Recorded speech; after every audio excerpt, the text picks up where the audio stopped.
全世界咁多珠寶，點解大部分嘅東方女人仲係偏愛翡翠？有人話係炒作，有人話係文化，有人話係商家嘅局。但係我想講一句實在話，翡翠能夠行到今時今日，佢從來唔係話靠邊個嘅營銷，而係靠實實在在嘅老百姓同佢用真金白銀投嘅票。呢種偏愛嘅背後，一定係有佢更深層嘅原因。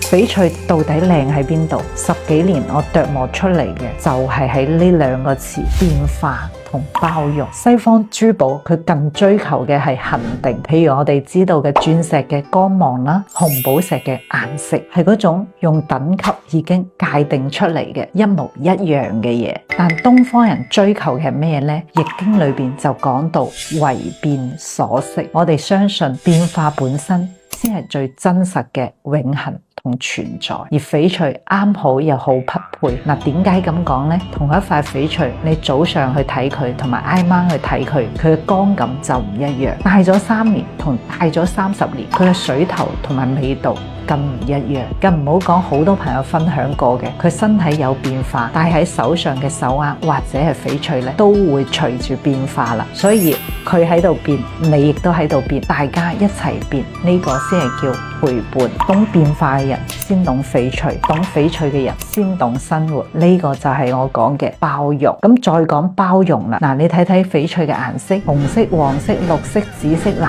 色，佢係大自然所有嘅顏色，佢可以同時喺一件石頭翡翠裏邊共生，互不排斥。譬如一啲行家貨福祿壽，綠為福，紫為綠，紅為壽，3隻色都喺一件翡翠上邊，呢個就係中國人所追求嘅大圓滿。仲有春彩，好似咧春天啱啱蘇醒，紫氣東來，綠意紋啊，生機同埋希望都放喺你眼前。仲有白底青，大面積嘅留白，乾淨克制，再喺上邊一抹嘅蠟綠，就好似喺宣紙上邊暈開嘅一筆。留白部分俾你有無瑕嘅想象空間。西方美學嘅邏輯咧係純粹，係極致，係要最好嘅嗰件。東方美學嘅邏輯係共生，係和諧，係萬物各得其所，彼此成全。翡翠咧就將呢種哲學生喺自己嘅身體裏邊。翡翠嘅靚咧係長喺東方哲學嘅根上邊，但佢生出嘅花咧可以講係遍佈喺全世界嘅華人身上。所以我經常講，中意翡翠嘅女人係有閱歷同埋有定力嘅，佢唔需要 logo